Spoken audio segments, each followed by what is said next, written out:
सुरेश भाई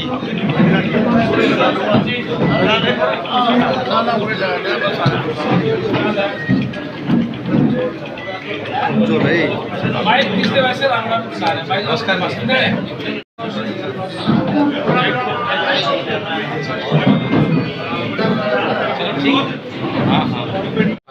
कुलदीप ठीक है भाई, ठीक करे बढ़िया, ठीक है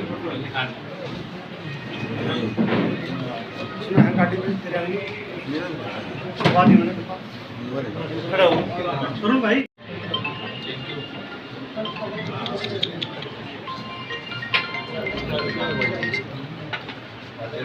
क्या हुआ जी?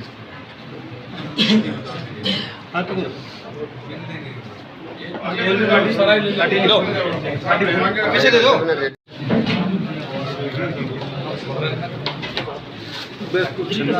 ना, दिक्कत नहीं, मैं तो पता यह देख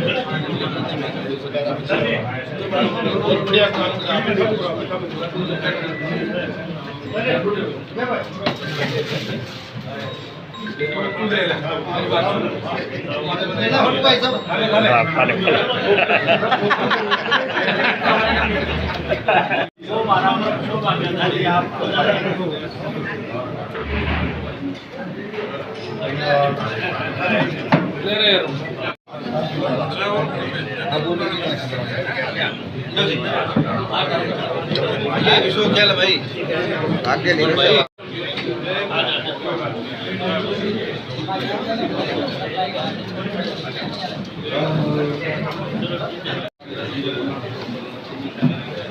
गंगवा जी को जय श्री राम, जय श्री राम, जय श्री राम। गंगवा जी को जय श्री राम, जय श्री राम। 10 साल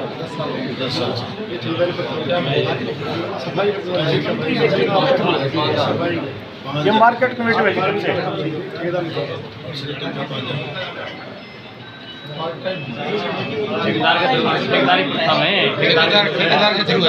साल से है जी मार्केट ये काम कई जाते हैं।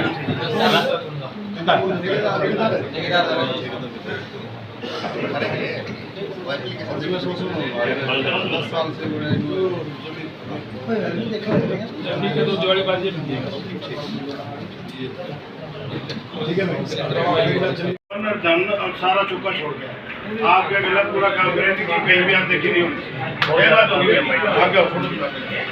नाम याद रखिए जाइए बहन जी का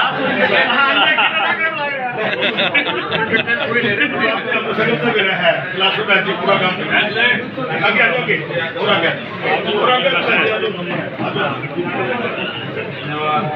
ठीक है जी। लड़की है जी और की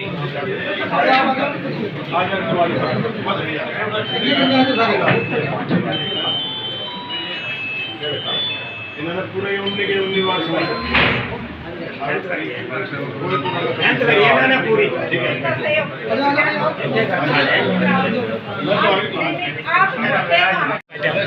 अरे मित्रों साहब के लिए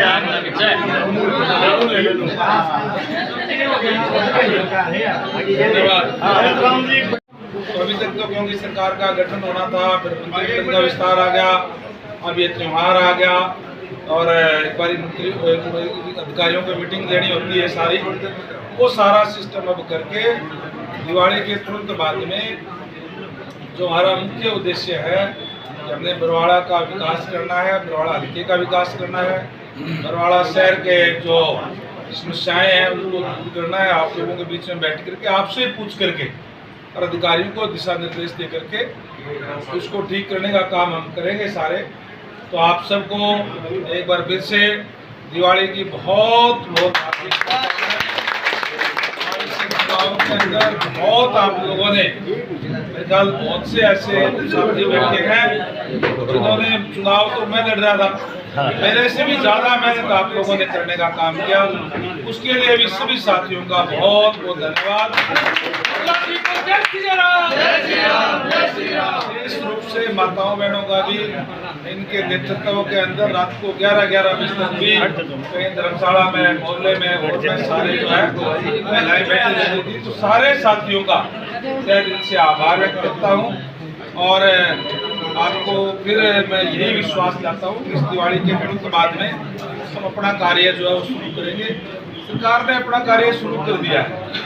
अब डीएससी वाले साथी खड़े थे, हमने पहली कैबिनेट की मीटिंग के अंदर पहला काम जो डीएससी से वायदा किया था कि हम सरकार बनते उसको लागू करेंगे, उस दिन से लागू करेंगे। धन्यवाद।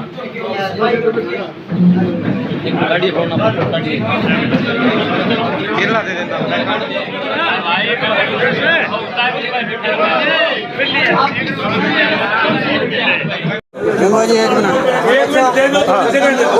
पार्षदों को जगह दे दो।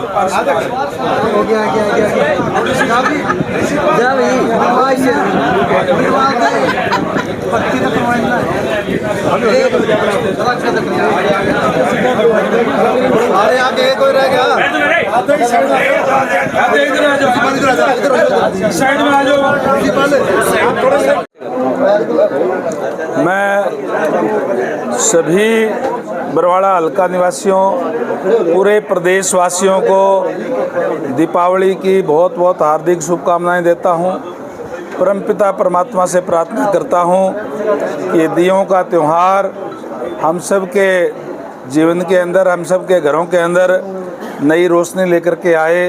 किसानों की फसलें अच्छी हो, व्यापारियों का व्यापार फले फूले और हम सारे प्यार प्रेम सौहार्द से सभी मिलजुल करके रहें। मैं एक बार फिर से पूरे प्रदेशवासियों को दीपावली की बहुत बहुत हार्दिक शुभकामनाएं देता हूं। सरकार बनाने वाली कांग्रेस अभी तक अपना विपक्ष का नेता नहीं चुन पाई है, इसके बारे में आप क्या कहेंगे? अब कांग्रेस के पार्टी के बारे में कहने के लिए क्या रह गया।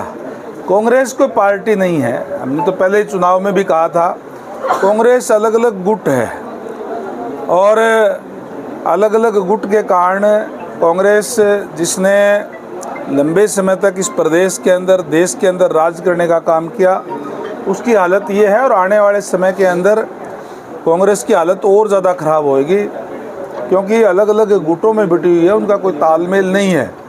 यही कारण है कि सरकार का गठन भी हुआ, मंत्रिमंडल की ओथ भी ली गई, सेशन भी आया, विधायकों की भी ओथ हुई, लेकिन अभी तक उनका जो है विपक्ष का नेता ही नहीं चुना गया।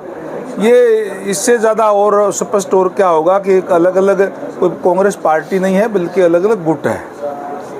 विधानसभा चुनाव में जो गली गली गांव-गांव जो आपने वादे किए थे, उनके वादों की जो पूरा करने की शुरुआत कब कर रहे हैं? हमने जो शुरुआत की, तो अगर आप बात अगर कहते हैं तो 8 तारीख को रिजल्ट आया था और जैसे ही हमने उसके बाद में शपथ ली, मंत्रिमंडल का गठन हुआ, गठन होते ही उसकी शुरुआत करने का काम किया था। गठन होते ही हमने कहा था कि हम, हमारे घोषणा पत्र में था कि हम 2 लाख युवाओं को बिना पर्ची बिना खर्ची के नौकरी देने का काम करेंगे। और जैसे ही आदरणीय नायब सैनी जी ने, पूरे मंत्रिमंडल ने शपथ ली, उससे अगले ही पल जो है लगभग 25,000 युवाओं को बिना पर्ची बिना खर्ची के नौकरी देने का काम हमने किया। इसके अलावा जो डीएससी से सामाजिक न्याय करते हुए डीएससी से जो वायदा किया था कि हमारी सरकार बनते ही हम उसको लागू करने का काम करेंगे, पहली कैबिनेट की मीटिंग के अंदर ही वो सामाजिक न्याय करते हुए और डीएससी उसी दिन से हमने जो लागू करने का काम किया, उसमें वर्गीकरण करके 10% करने का काम जो है हमारी सरकार ने करने का काम किया। मैंने कहा था चुनाव के अंदर कि जब धन्यवाद करने के लिए आऊँगा तो अधिकारियों को साथ लेकर के आऊँगा। इस दिवाली के बाद में हम एक अपना रूट बना करके पूरे हल्के के अंदर जाऊँगा और जाकर के अधिकारियों को साथ लेकर के लोगों की समस्याएं मौके पर ही जान करके और जो मौके पर ठीक होने वाली होगी मौके पर ठीक करवाएंगे। जिन योजनाओं को कोई प्रोजेक्ट बना करके और ठीक करने वाली होगी उसको प्रोजेक्ट बना करके ठीक करेंगे। बरवाड़ा हल्के का जैसे मैंने चुनाव में भी कहा, जिस तरीके का शहर एक सब डिवीज़न लेवल का होना चाहिए वो नहीं है। विकास करने की बहुत ज़्यादा यहाँ ज़रूरत है। मैंने अधिकारियों से इस बारे में बातचीत करी है कि चाहे वो अनअप्रूव्ड का एरिया हो, मालिकाना हक देने की बात हो और चाहे उसके डेवलपमेंट की बात हो।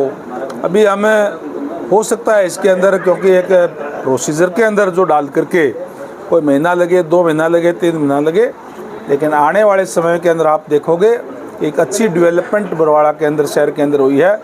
इसी तरीके से चाहे पीने की पानी की बात हो, चाहे गांव के अंदर भी जो ग्राउंड वाटर ऊपर आ गया और जो हमारा पीने का पानी है उसके साथ मिक्स हो गया, कई जगह पे ये शिकायतें आई है, उसको भी हम ठीक व्यवस्था करके, चाहे हमें नया टैंक बनाना पड़े, चाहे आरसीसी का टैंक बनाना पड़े, हम उसको बना करके लोगों को स्वच्छ जल जो उपलब्ध कराने का काम करेंगे। हमारे देश के यशस्वी प्रधानमंत्री का जो नारा है कि हर घर में नल और नल में स्वच्छ जल, ये इसके लिए जल जीवन मिशन के तहत गाँवों के अंदर करोड़ों करोड़ों रुपए जो है वो आए हैं और शहर के अंदर भी अमृत योजना के तहत जो है पाइपलाइनें बिछाई गई है। जो कहीं कमी रह गई उसको अब हम भी देख करके, जिस तरीके से हम गांव-गांव और वार्ड चुनाव के अंदर वोट मांगने के लिए गए थे, इसी तरीके से हम वार्ड जा करके लोगों के बीच में बैठ करके उन समस्याओं को पूछ करके उसको हल करवाने का काम करेंगे। महिलाएं उम्मीद लगाए बैठी हैं, गृहिणी लाडो योजना कब लागू होगी? निश्चित तौर पर एक जो भारतीय जनता पार्टी जो कहती है वो करती है। अभी उसके बारे में सेशन भी आएगा और उसके बारे में जो भी एक सिस्टम बना करके हमने जो कहा है उसको करने का काम करेंगे, लागू करेंगे। गंगवा जी, जिस प्रकार से देखा जाए विधानसभा चुनावों के बाद में जेजेपी के जो दुष्यंत चौटाला जी हैं वो कहीं नजर नहीं आ रहे हैं, तो इसको लेकर के क्या कुछ अपनी टिप्पणी देना चाहेंगे आप? टिप्पणी दे दी, जनता ने जवाब दे दिया, लोगों का विश्वास खो दिया और उसका जवाब दे दिया। मुझे टिप्पणी करने की उस पर जरूरत नहीं है। प्रधानमंत्री जी अपने संबोधन में कई बार हमारे मुख्यमंत्री जी की तारीफ कर चुके हैं, उसको आप देखिए, हमारे देश के यशस्वी प्रधानमंत्री नरेंद्र भाई मोदी जी जो विश्व के सबसे लोकप्रिय नेता है और जिस तरीके से कार्यशैली हमारे माननीय मुख्यमंत्री की है, उनके मुंह से जब कोई तारीफ होती है तो इसका मतलब है कि बहुत अच्छे तरीके से हरियाणा प्रदेश का नेतृत्व जो है वो अपना कार्य कर रहा है। Thank you.